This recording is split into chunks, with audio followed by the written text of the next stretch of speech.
quando tiveres aviso. Ok, já estou. Vamos lá ver se ela continua a carregar e não vai baixo. Então, o primeiro assunto que eu queria falar esta semana era sobre um certo candidato dos Estados Unidos que parece o tio Paulo. Eu não sei se estás familiarizado com a história do tio Paulo. Estás familiarizado ou não? Tio Paulo? Não, Sim, não estou. sabes quem Deixa-me é? contar. Contar. Então, ainda bem que você é a pessoa que vai contar isto. Porque houve alguém no Brasil que foi com o tio a Hum. fazer contrair um empréstimo, e a pessoa já tinha falecido. Portanto, não sei Ah, se ok, eu acho que ouvi falar nisso. Sim, sim, sim, sim, sim, sim. brilhante. E parece-me que o Biden não está muito longe de ser um tio Paulo, não é? Aliás, se calhar um tio Paulo Biden. Quer dizer, concordo contigo, mas a questão aqui é, e aliás, acho que agora toda a gente concorda, mas o que eu acho mais estranho aqui é realmente, parece que os democratas só acordaram agora. Pá, e isso não me parece que faça sentido. Eu acho que já toda a gente acordou há muito tempo, não é? Não se descobriu agora que o Biden está completamente avariado da cabeça, não é? Eh, Eu lembro daquela cena dele que eu posso resumir a América numa só frase. eu vi esse. Eu vi esse. Pá, e agora, não é? Recentemente a dizer que queria apresentar o Zelensky e chamou o Putin. Ai, o Putin, pois é, Presidente brilhante, Putin. Oh, meu Deus. Oh, meu Deus. brilhante, Isto brilhante. ia ser vice-presidente dele, pá. Mas repara, ok, agora pegando nesse assunto, vês isso com preocupação, não vês isso com preocupação? Achas que a pessoa que manda nos Estados Unidos tanto faz? E em termos de investimento, como é que tu vês que isso possa afetar, se é que... É assim, eu tenho várias visões em relação a isso. Uma delas é, e eu já tinha falado uma vez sobre isto, que era sobre não interessa propriamente quem é o presidente que está ali, a máquina americana está montada de maneira a não estar dependente apenas da cabeça, não é? Portanto, e é o que nós estamos a ver, não é? Quer dizer, temos uma articulação brutal as agências regulamentares, quer dizer, mesmo tendo em consideração o Fed e a própria coordenação entre o Fed, o ECB, a Europa, o governo americano, quer dizer, a coordenação tem sido brutal. Portanto, mesmo o Biden tendo estado propriamente xexé, como se costuma dizer, do ponto de vista da coordenação e a política e do ponto de vista geopolítico, os americanos estão a ganhar nos últimos 2 anos, não é? E, Verdade. portanto, essa é a primeira coisa. A segunda é, começa a ser óbvio que o sistema não está dependente da cabeça, não é? E olhando para o Biden, vê-se isso. Portanto, isso é uma das coisas. Agora, qual é que é o objetivo, do ponto de vista dos mercados, qual é que é o objetivo em ter uma cabeça destas a distanciar tanto do partido? É que neste momento nós temos um democrata e um republicano. O republicano praticamente é visto como independente, não é? Se der merda nos próximos 4 anos, Nada tem a uh, ver com o Partido Republicano, é isso? não, tu consegues isolar a responsabilidade, certo? Ou seja, é uma espécie de shield que tu crias. Se houver uma crise, houver qualquer tipo de confusão grave nos próximos 4 anos, quer esteja lá o Biden, quer esteja lá o Trump, tu neste momento tens dois candidatos políticos que um deles é mais ou menos visto como independente, mesmo tendo suporte do partido, e no caso do Biden já retiraram mesmo o apoio todo, certo? Ou seja, o que os democratas estão a dizer pá, se nós pudéssemos agora, nós tirávamos o gajo de lá. Ele é que não quer sair, não é? Porque nós tirávamos. Ou seja, tu estás Mas basicamente. imagina, mas será que tiravam? Eu duvido muito que tirassem, sabes Não, porquê? meu, faz parte da narrativa, porque tu tens, na minha opinião, o que eu acho é que tu estás a tentar proteger o Partido Democrata do que pode vir aí, certo? E o Biden funciona como o shield, não é? O que é que pode Essa é a vir minha aí? opinião. Epá, na minha opinião, vamos ter as taxas de juros mais elevadas durante mais tempo, Hum. ok? Acho que existe uma tendência para. Isto aqui temos que entrar um bocadinho mais em macro de longo prazo, não é? Mas Vai, vai, vai, vai, vai. a minha visão sobre isto é de que, a longo prazo, num sistema capitalista como aquele que nós, como aquele em que nós vivemos, a acumulação de capital há de continuar a aumentar, não é? No topo da cadeia. E o problema agora é que, com estes aumentos substanciais de produtividade, que andam a vir do AI e afins, mesmo que não seja daqui a um ano, vamos assumir que demora 20 anos, ok? Tu sabes para onde é que estás a tender. Tudo bem, o AI pode demorar 5, 10, 15, 20 a substituir uma grande parte das pessoas em alguns trabalhos de serviços. Ou mesmo a nível de, mesmo que não seja serviços, porque depois eventualmente vais ter a robótica. Portanto, o meu ponto aqui é uma questão de tempo até os seres humanos não se conseguirem diferenciar uns dos outros. Ou seja, alguém tem que garantir que ou seja, tem que existir uma espécie de sistema social básico, ou aquilo que se diz o rendimento Ah, básico universal, não é? isso. para garantir que o ser humano tem acesso à habitação, à saúde, à educação, Vamos à entrar, alimentação. vamos entrar na parte filosófica. Vamos entrar na parte filosófica então. Repara, o Keynes dizia isso, não é? O Keynes dizia a mesma coisa quando olhava para a Revolução Industrial e o Marx também eventualmente tinha uma equaçãozinha, não é?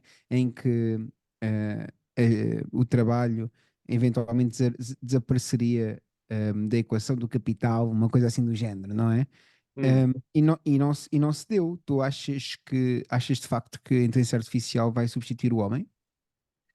A questão não é o substituir. Eu acho que vai haver muita coisa. Vamos lá ver. O ser humano vai continuar a querer fazer coisas, a divertir-se, a dedicar-se à criatividade, à música, etc. Portanto, o que eu quero dizer é vai existir sempre um nicho, na minha opinião. Uhum. Agora, a questão é que, do ponto de vista do trabalho, se tu tens máquinas, robôs ou assistentes virtuais que conseguem fazer melhor e de forma mais eficiente, certo? Uhum. Um humano que vá tentar concorrer vai ser sempre ineficiente, certo? Certo. Portanto, ou tem que fazer dumping dos seus próprios serviços, não é? E garantir a qualidade, ou então é muito difícil. Portanto, aquilo que me parece é que tu a prazo estás a caminhar para uma sociedade, e não estou a dizer a 5, 10, 15. Aqui o argumento que eu vou fazer não tem que ver com o prazo, tem que ver com o vai ou não vai acontecer. Ou seja, se nós sabemos que essa substituição vai acontecer, certo?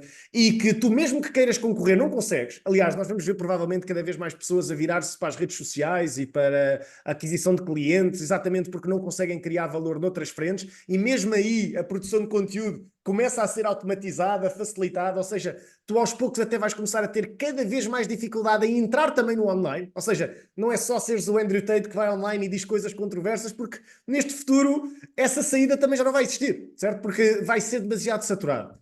Portanto, a ideia que eu acho, para onde nós caminhamos, é que vai ser muito difícil tu diferenciar-te.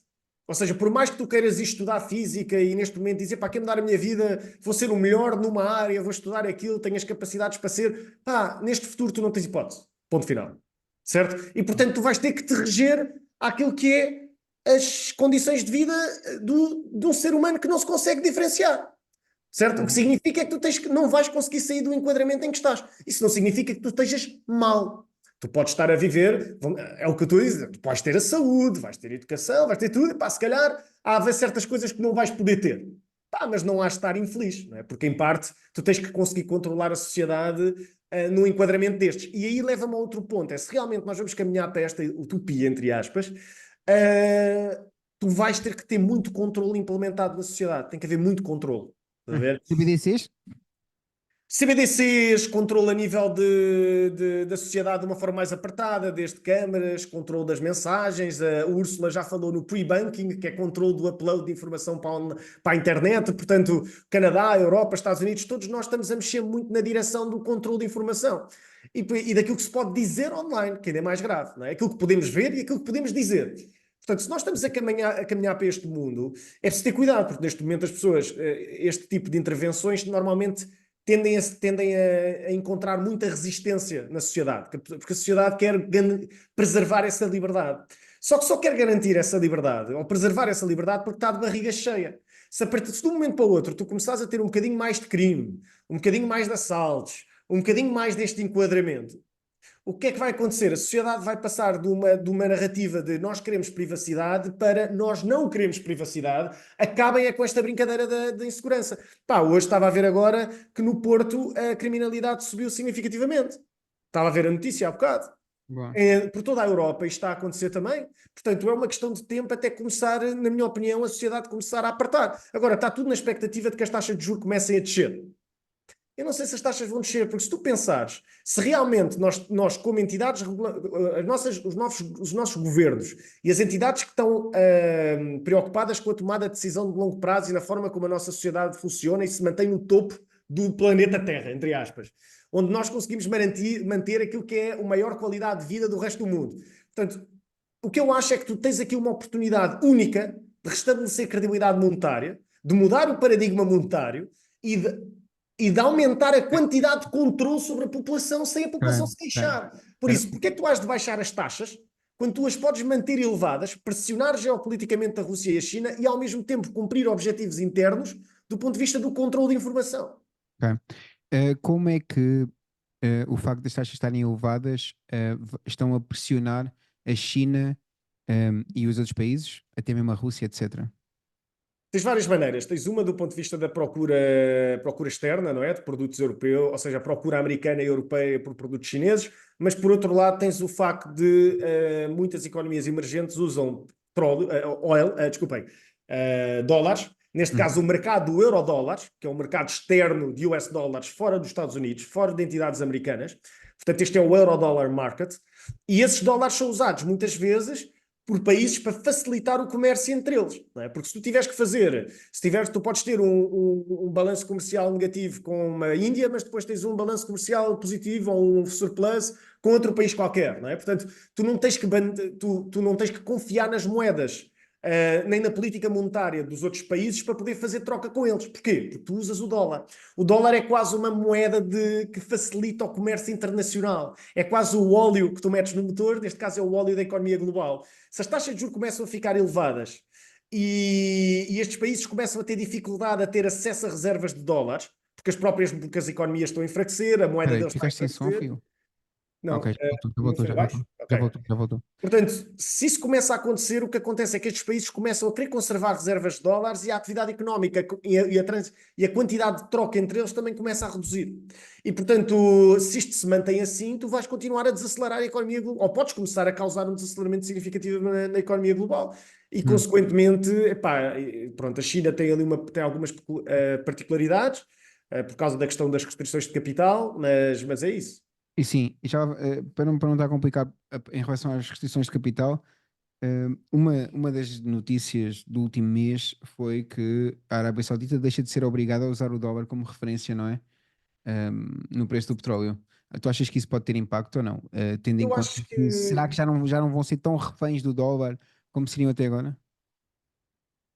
assim, eu acho que não tem assim grande relevância, mesmo esta ameaça que a Europa, que neste momento a Arábia Saudita fez à Europa, de se usarem os fundos russos, a Arábia Saudita vai vender obrigações europeias no mercado, não é? Portanto, ameaçou a Europa de que se houver um cise dos ativos russos.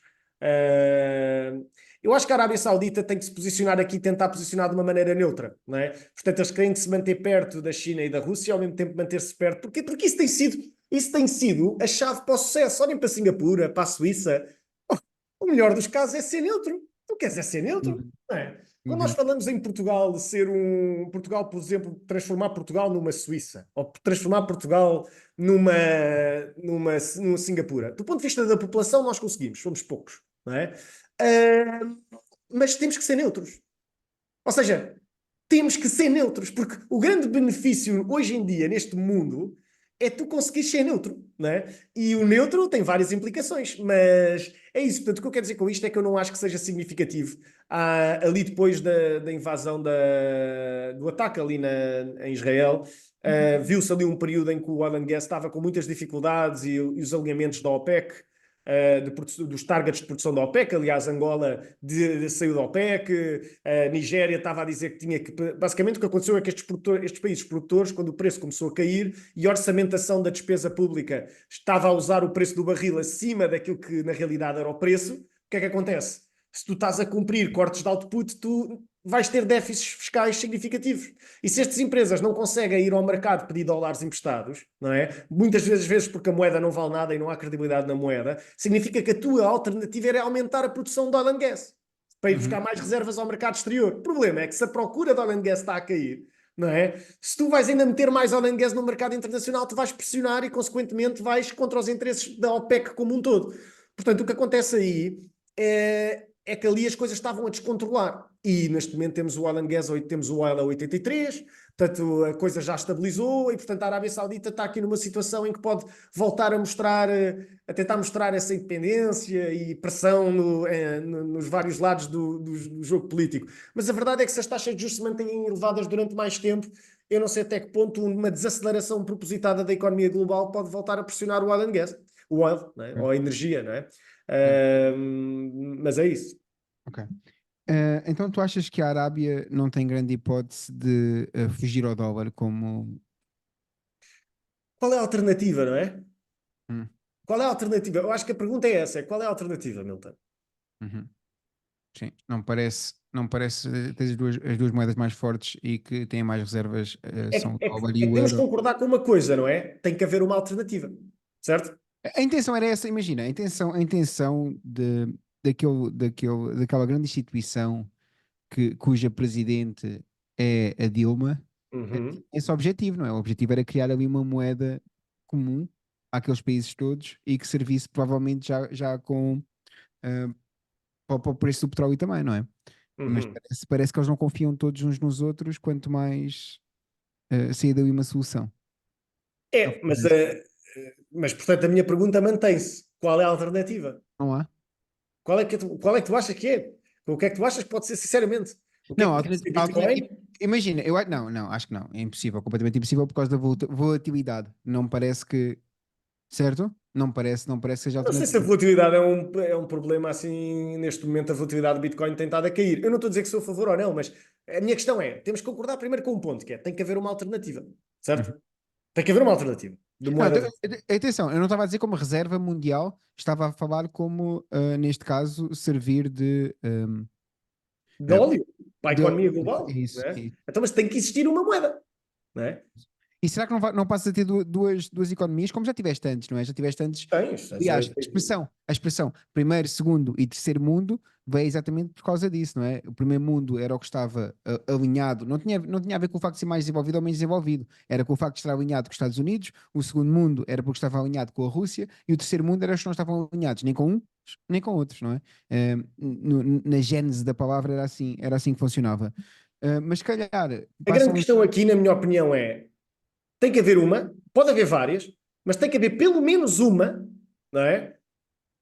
Cujos as pessoas estejam dispostas a confiar e ter para conservar de certa maneira, ou seja, tu fazes uma troca, tu entregas os produtos, recebes essa moeda. Isto tem que ser uma Uhum, moeda que, se eu não estiver disposto a gastá-la, não é? Tem que me dar acesso, de forma geral, se Deus, de uma forma geral, deverá ser uma economia de capital aberto, não é? Porque eu quero ter uhum, acesso ao mercado inteiro, não é? Porque se eu estou a vender peixe, e peixe pode ser comido no mundo inteiro, ou barris de petróleo que podem ser usados no mundo inteiro, então eu quero receber uma moeda que eu possa usar no mundo inteiro, certo? Quer uhum, dizer, portanto, portanto, a partir daí tens que ter capitais abertos, certo? uhum. Para facilitar estas trocas internacionais, certo? Tem que ser uma economia com mercados de capitais abertos. Uh, Agora, podemos argumentar, se calhar um Bitcoin poderia fazer isso. O problema do Bitcoin é que tu estás a adotar uma coisa, não é? Que tem uma política monetária que tu não tens que confiar, certo? Porque ela está escrita no white Isso, paper, não é? isso, Portanto, há isso, regras claras. isso. Tem alguns benefícios do ponto de vista da operação, o facto de ser descentralizado e a forma de como se calhar as miners até podem facilitar problemas como a geração de energia verde ou excesso de geração de energia verde, ao criar um buffer na rede. Portanto, se calhar há um espaço para BTC. O problema é quem tem mais BTC. É que nós não sabemos. Sabemos que há uma data de Bitcoin dormente, algum diz que, pronto, que o Satoshi Pois, à partida foi aquele tipo que morreu, não é? Pensa-se que foi o. Não estou a lembrar agora o nome dele, um dos tipos que esteve envolvido mesmo no início. isso. Mas o meu ponto é: tu não sabes quem tem, não sabes onde está a maior parte do Bitcoin, e estás a tentar. Sabemos que as empresas americanas são altamente. Puxam muito esta narrativa. Sabemos que as economias fechadas à partida não vão querer Bitcoin. Certo? Porque as economias fechadas, o facto de tu conseguires fazer peer-to-peer trading do Bitcoin acaba por funcionar quase como um vírus para economias como as chinesas, onde tu tentas manter o controle fiscal via um mecanismo monetário ou de controle de capitais. Portanto, o Bitcoin acaba por ser um risco para economias em que existe controle de Bitcoin e controle de capitais, Isso. não é? E Ou porque tu seja, o podes facto, o facto simplesmente de ter duas moedas, o facto de teres duas moedas, uma não conseguiste tirar de lá. Portanto, imagina, tu entras na China com. aliás, a China já proibiu a Bitcoin algumas 134 Exatamente. vezes, não é? Certo, e a Rússia também, não é? Até em 2018, acho eu, 2018, 19. Portanto, o meu ponto aqui é, epá, Bitcoin provavelmente também não será a solução. Poderá fazer parte de um ativo de reserva. Aliás, no início de 2024, acho que foi o Banco Central Europeu, alguns bancos centrais passaram a legislação à volta de poderem ter reservas de Bitcoin, reservas de criptomoedas de 1 a 2% do balanço, se bem me recordo, que é brutal, não é? Mas é isso, portanto, eu não vejo alternativa. Podes ter um basket de moedas, como por exemplo o FMI tem aquilo que se chama os Special Drawing Rights, os SDRs, que é basicamente um basket de moedas em que tens o Yen, Yuan, a Libra, o Euro, o dólar, se bem me recordo, não sei agora as ponderações, e que é reavaliado, penso que de 15 em 15 anos, ou de 5 em 5, agora não me lembro do período de reavaliação dos SDRs. Mas o meu ponto é, tens que criar uma alternativa e neste momento os americanos estão a conseguir caminhar neste enquadramento macroeconómico e geopolítico de maneira que nós vamos sair daqui em que a moeda americana continua a ser a referência. Porquê? Porque tu não tens que ser credível, tu só tens que ser a mais credível. Portanto, o que isto significa é, se todas as outras são más, tu só tens que ser a melhor das piores, certo?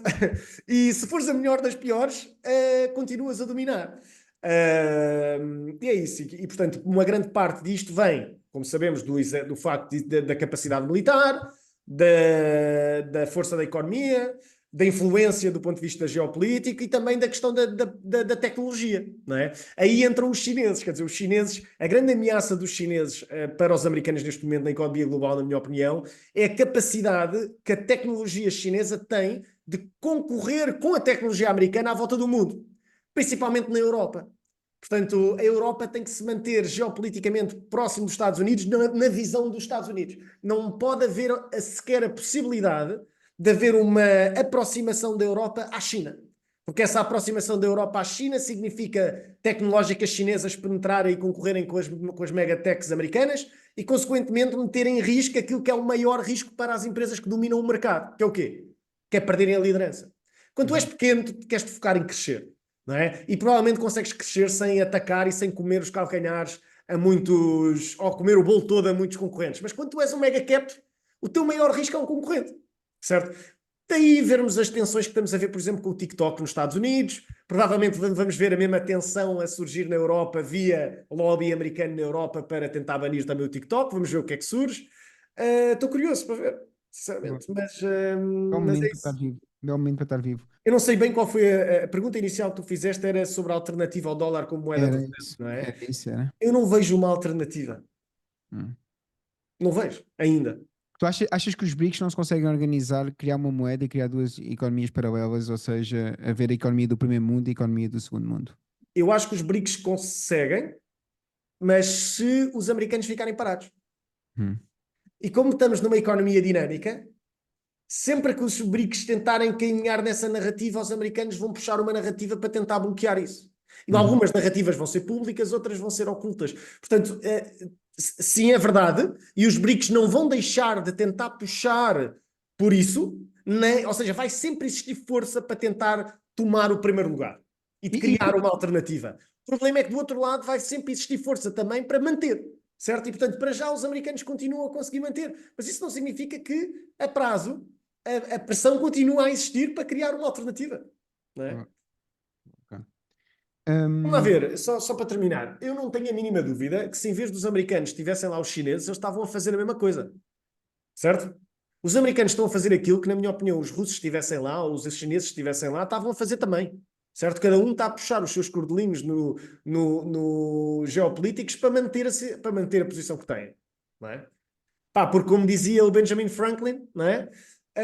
Só há uma maneira que é, há vários caminhos para o sucesso, mas há vários caminhos para o falhanço, mas apenas um é certo, que é tentar agradar a toda a gente.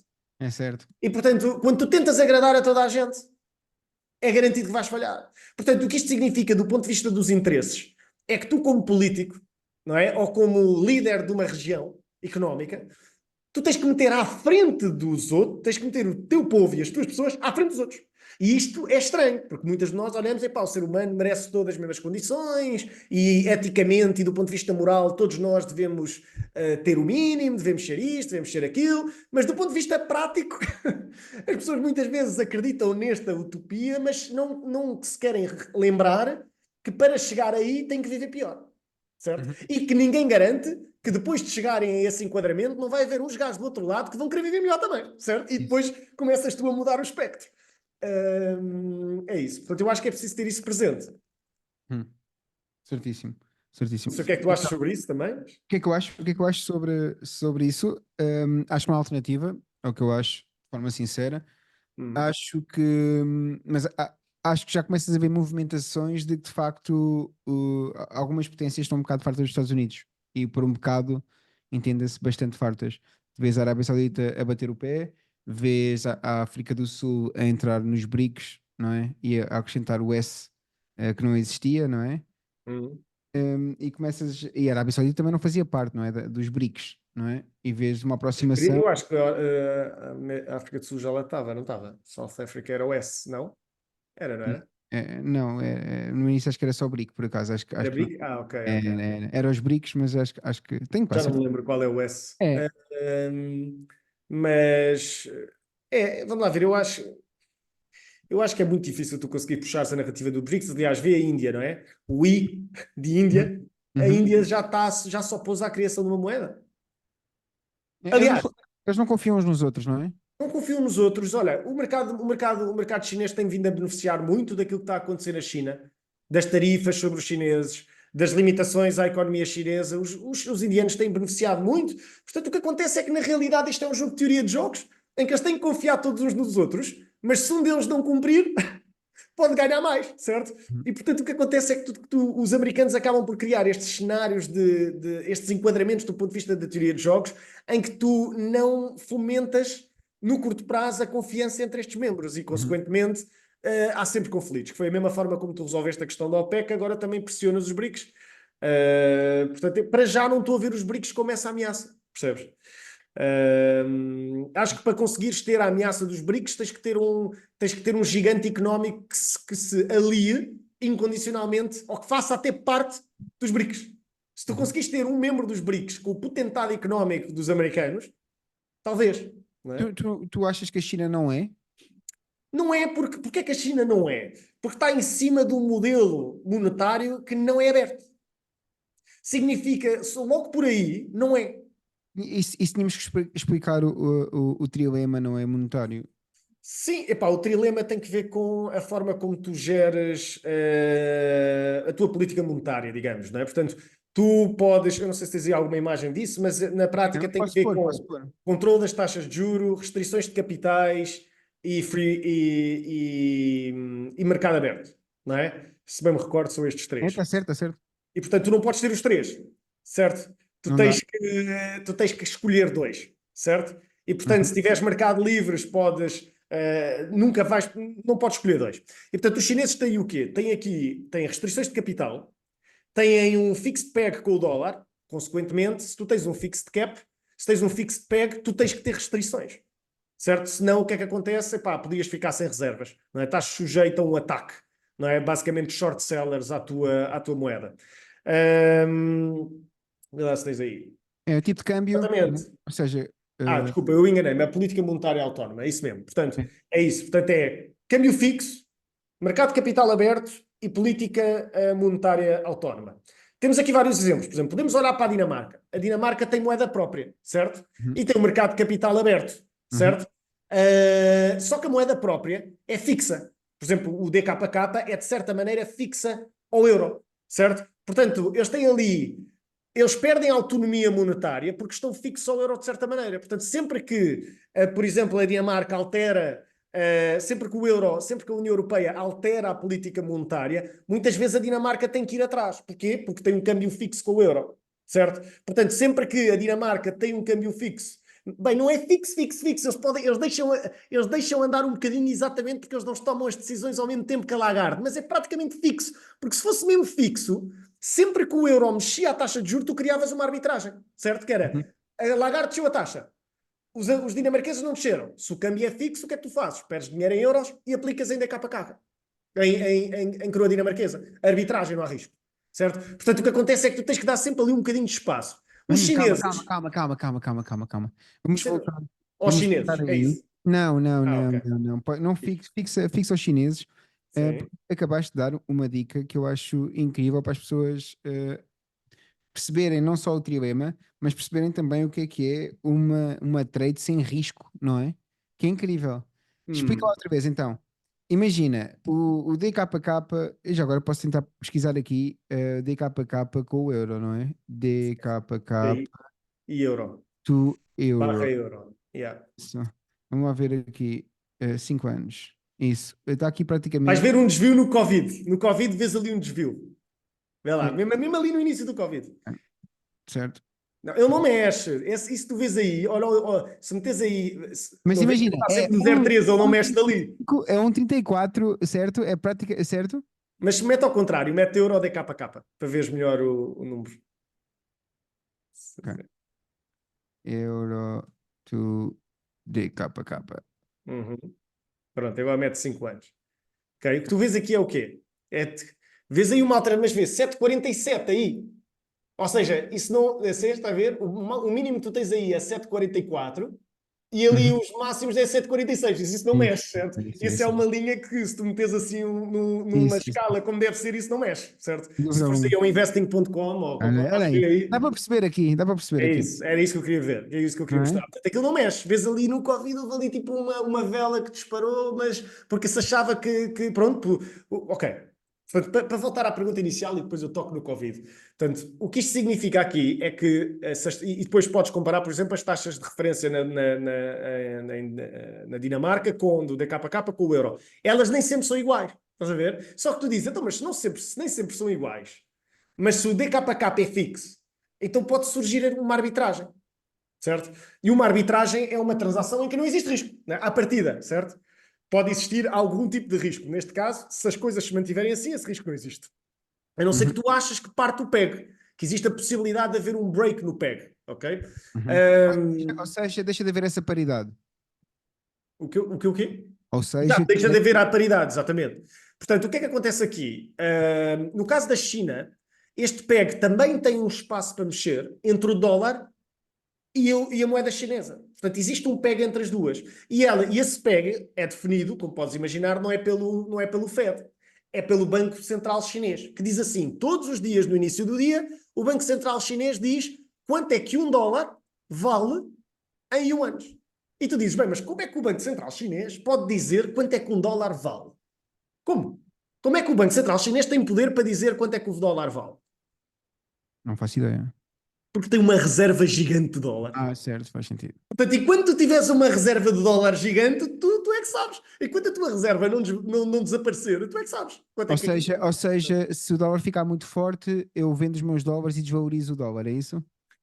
Exatamente, eu perco dólares, exatamente. Ou seja, ao contrário, né? eu protejo o valor do yuan. O que tu estás a fazer Isso. na realidade é proteger o valor do yuan e não manipular o valor do dólar, certo? Porque o E, dólar. Sim, sim. diz. E esses dólares não são dólares, são dívida pública americana? Uma grande parte, sim, isto depois depende da composição das reservas, mas também se sabe que a comunicação daquilo que são as reservas oficiais chinesas é, tal como no caso de Singapura, a comunicação das reservas é uma questão de defesa nacional. Portanto, os chineses têm muito mais reservas do que aquelas que comunicam, e a mesma coisa a Singapura, que o número até nem é público. O total das reservas de moeda estrangeira e o valor do fundo público da Singapura não tem o valor não é público, nós não sabemos. Há estimativas, mas não se sabe qual é o valor. Porque o objetivo é tentar proteger aquilo que funciona como uma questão de defesa nacional. Não é? Porque tu consegues proteger a tua economia, a tua moeda com base nisso. Portanto, o que os chineses fizeram é criar um mecanismo de proteger o valor de yuan no mercado internacional. Portanto, o que é que acontece aqui? Não interessa propriamente. Imagina, tu viste, por exemplo, o cenário que aconteceu em Inglaterra, quando decidiram baixar os impostos e antes do Sunak, não é? Em que a Uhum. moeda desvalorizou a pico, crise total em Inglaterra e tiveram que retirar de lá o Ministro das Finanças e reverter as medidas todas. Porquê?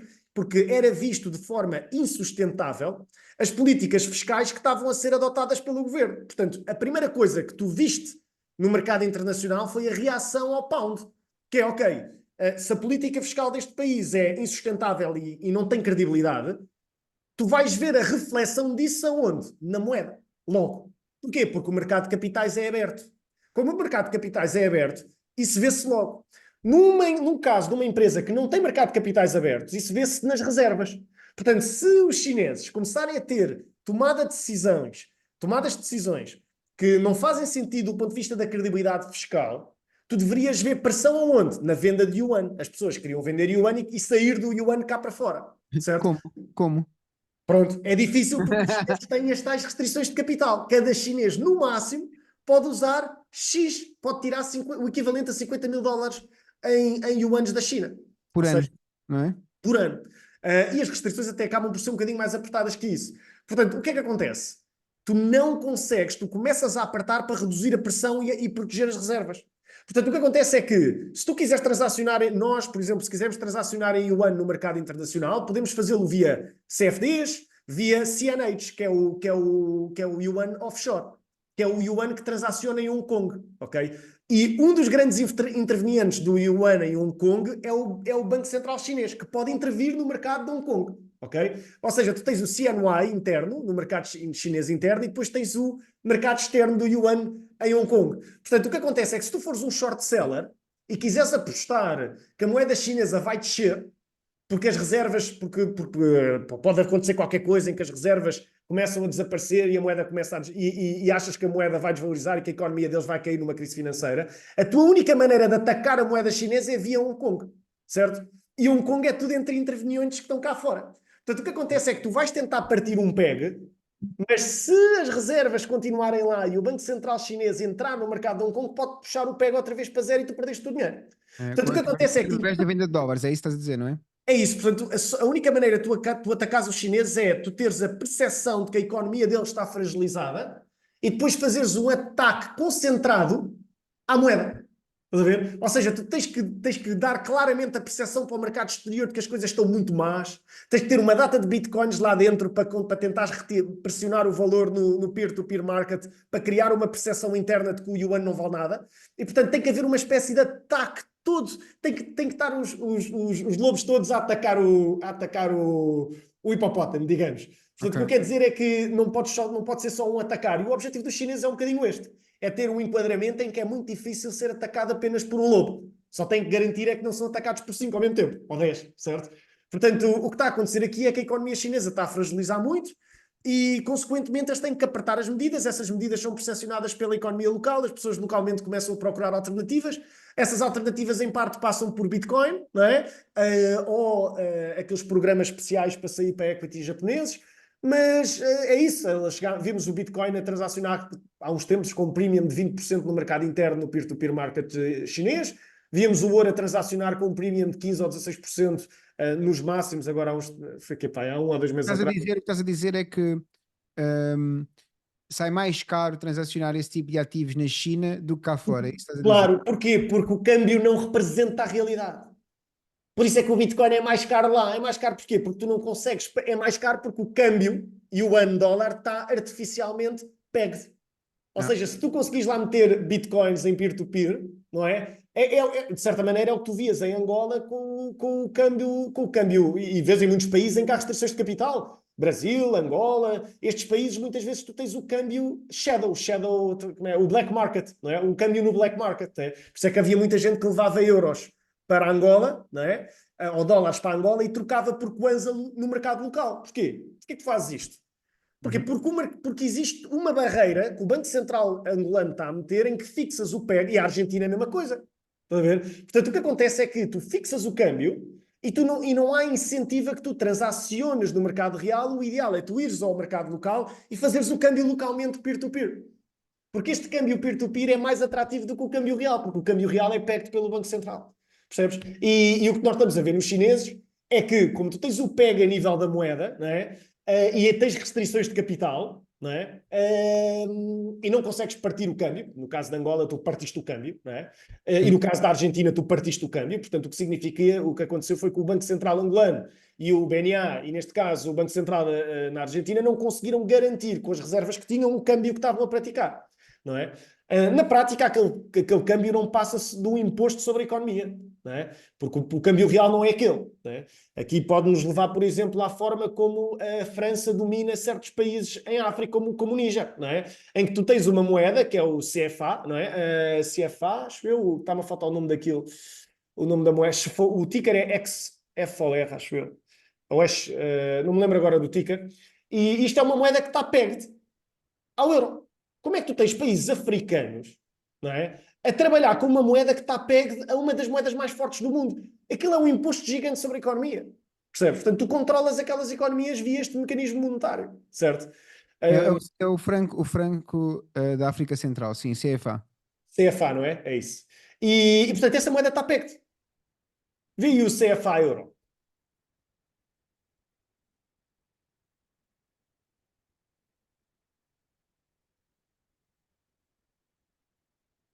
Aqui está.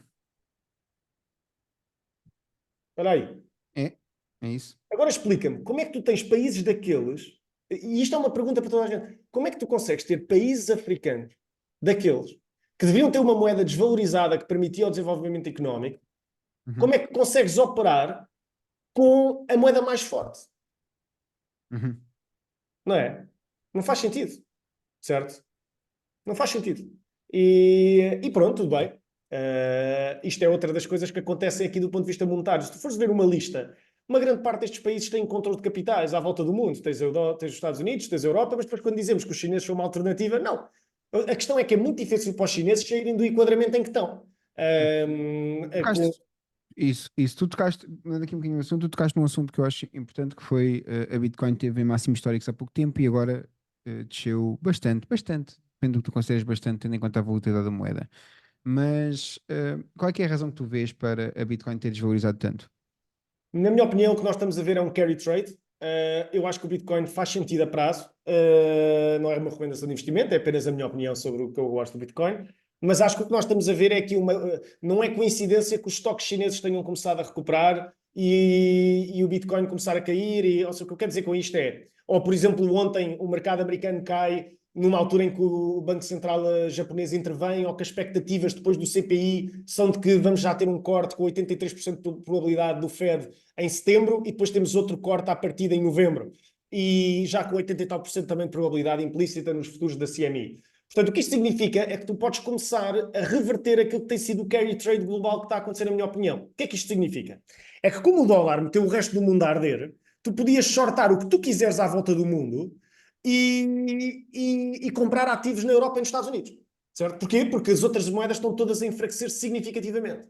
Portanto, o que é que tu fazes? Tu vais buscar funding ao Japão, a 1%, não há restrições de capital no Japão, portanto, tu chegas ali ao banco japonês e dizes, ou à Interactive Brokers, chegas ali a um futuro da CME e tu shortas 160 mil euros no futuro do Yen, certo? Shortas aquilo, recebes, tens a posição contrária, não é? Portanto, há várias maneiras de tu conseguires esta leverage. Tu podes diretamente shortar o Yen, não tens que vir via futuros, mas podes shortar o Yen. Tu shortas o Yen com uma taxa de referência de 1 e tal por cento, certo? A seguir, quando shortas o Yen, significa que estás a vender short, estás a pedir dinheiro emprestado em Yen e estás a ir para outra moeda qualquer. Calma. Estás a dizer que esse short tem um prémio de 1 e tal por cento, é isso? É, a taxa de referência no Japão de curto prazo está a 0,5 a um ano, não é? Mas a taxa de referência nos Estados Unidos a um ano está a 5%. Uhum. Portanto, se tu shortares, pedires yen emprestado à taxa de referência, à taxa de curto prazo, que é 0,5 neste momento lá, e adquirires dólares, certo? Tu tens um diferencial de taxa de juros de 4,5%.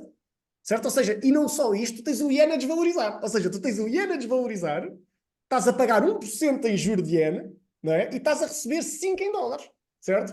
E ainda tens o iene a desvalorizar. O que é que tu queres mais? Quando tu voltares para o trade do lado lá, ainda com os mesmos, com menos dólares, nem sequer precisas dos mesmos dólares para comprar a dívida de volta, certo? Portanto, o que acontece é que este carry trade está a chegar a níveis nunca antes vistos. Okay? Porque não há um limite de ienes que tu podes vender, porque o mercado é aberto, certo? Portanto, enquanto houver iene é uma das maiores economias, o Japão é uma das maiores economias do mundo, tu podes continuamente shortar o iene e ir para outro sítio qualquer. Portanto, tu estás a criar uma fonte de liquidez para mercados americanos e europeus brutal. Nós não sabemos qual é que é o impacto que este carry trade está a ter em US equities e European equities, mas algo me diz que isto é brutal. Okay? Outra coisa é que o BTC acaba por ser a alternativa dos chineses a este carry. Certo? Porque os chineses querem sair do yen, só do yuan, mas não conseguem, certo? Portanto, procuram o quê? Pá, se houver bitcoins no mercado interno, que entram via Pendiscs, não é? Tu podes tentar adquirir bitcoins com um prémio com os teus yuans, certo? E, portanto, é uma maneira de também fazeres o carry. Tu estás a tentar sair do teu yuan para entrar num ativo que vai conservar o seu valor. Isto é um carry trade também, certo? E pronto, isto mete pressão. Agora, o que acontece aqui é a partir do momento em que tu começares a falar em baixar as taxas de juros, ou que as expectativas são de que as taxas nos Estados Unidos vão começar a crescer, o interesse relativo entre o iene e o dólar vai começar a desaparecer. Certo? Portanto, de um lado do iene nós vemos inflação elevada e possível intervenção do Banco do Japão, não é? Porque a inflação está elevada, e do outro lado vemos a inflação a ficar controlada e o Fed a falar em descer, certo? E o mercado com expectativas de corte. Portanto, tu tens aqui dois cenários que podem levar ao desenrolar deste carry trade. Como é que tu desenrolas um carry trade? Se tu pediste dinheiro emprestado em ienes, passaste para dólares e com estes dólares compraste S&P, como é que tu desenrolas isto? Vendes o S&P e recompras ienes. Certo? Portanto, se o tamanho do carry é significativo e tu não tens liquidez a entrar para suportar, qual é que é o slippage do desenrolar de um trade destes? Qual é o impacto que isto pode ter no S&P? Essa é a questão. Eu estou convencido que o que nós estamos a ver no Bitcoin e o que estamos a ver em US Equities e European Equities é, em grande parte, o que está a acontecer por causa deste carry trade. Portanto, vai ser engraçado, porque aquilo que toda a gente tem em consideração quando olha para, para um corte nas taxas de juros e para o histórico é, epá, vamos cortar as taxas de juros, isto é bullish para stocks, não é? Eu acho que não. Eu acho que o impacto de curto prazo em equities vai ser negativo. Ok. Ou seja, tu achas que o impacto de curto prazo em equities vai ser negativo? O impacto de quê? De baixar a taxa de juros ou achas que vai ser aumentado a taxa de juros e por ser aumentada a taxa de juros ou ser mantida durante mais tempo, este tipo de equities vai descer no curto prazo? Tens os dois lados da moeda, não é? Portanto, nós não sabemos o que é que vai acontecer. Eu acho que isto é uma oportunidade para manter as taxas restrita, ou seja, a política monetária tight. Isso não significa que tu não possas começar a baixar. Não é? Tu podes baixar de 5 para 4 e continua a ser tight, mas baixaste, certo? A questão é que tu tens que começar a retirar este efeito. Porque o iene, isto apesar de ser um carry trade, isto tem impactos muito reais nos japoneses e nas pessoas que vivem no Japão e no turismo no Japão. Provavelmente nunca ouviste falar de tanta gente em fazer férias ao Japão. Era isso, esse era um dos temas que eu queria trazer para hoje.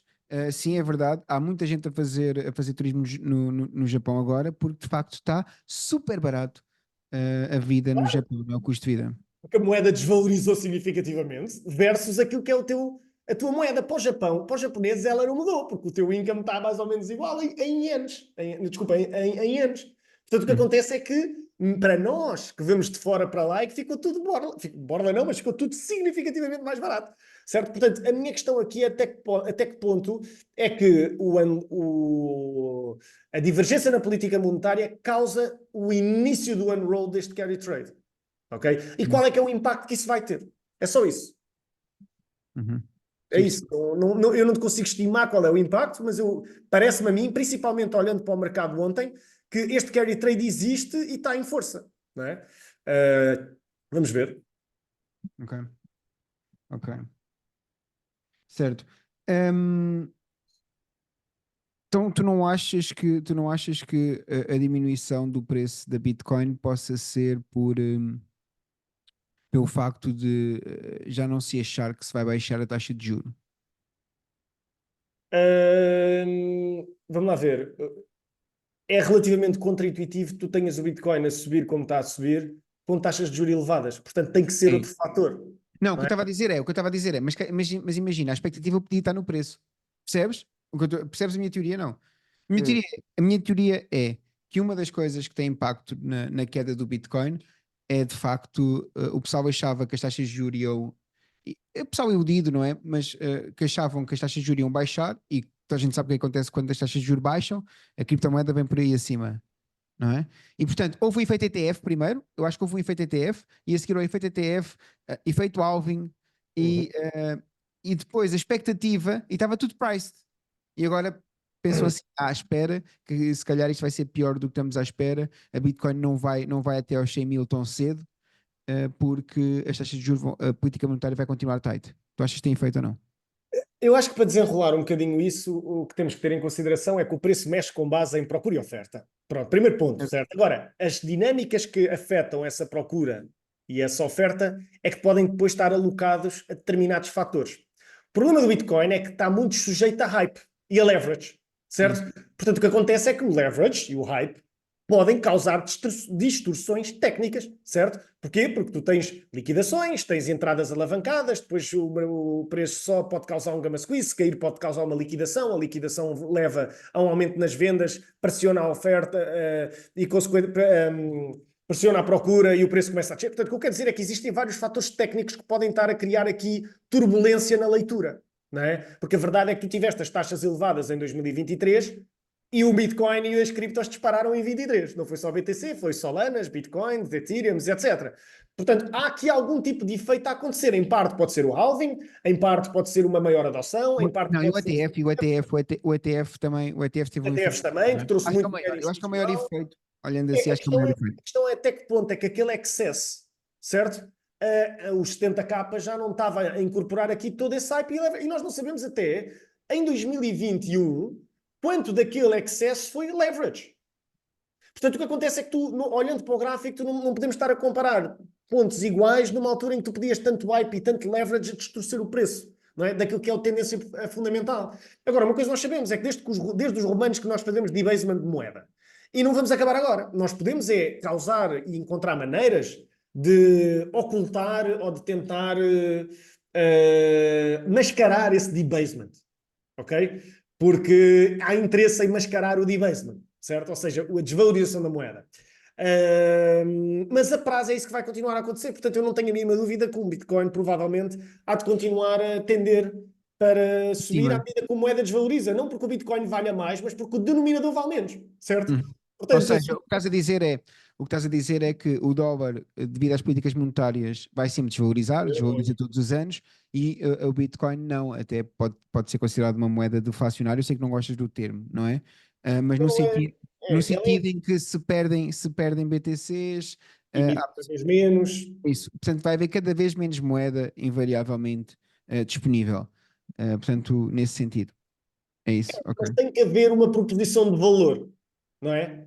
E a proposição do valor do Bitcoin é cada vez maior quando menos confiança existir entre agentes políticos à volta do mundo.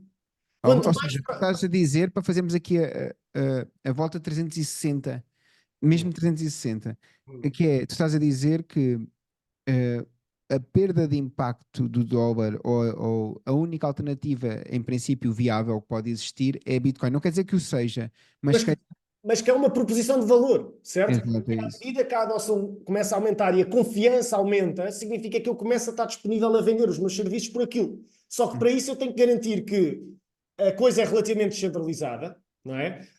Que a distribuição de bitcoins tem que ser mais transparente, temos que saber onde é que eles estão, não é? Para ter a certeza que não existe um único player que pode controlar de certa maneira ou beneficiar com a adoção daquilo. Portanto, é uma coisa que não pode ser forçada, tem que ser diluída ao longo do tempo. Mas a verdade, à medida que estas fricções surgem, mais o Bitcoin ganha força, certo? Porque é uma coisa para onde tu te podes virar como alternativa.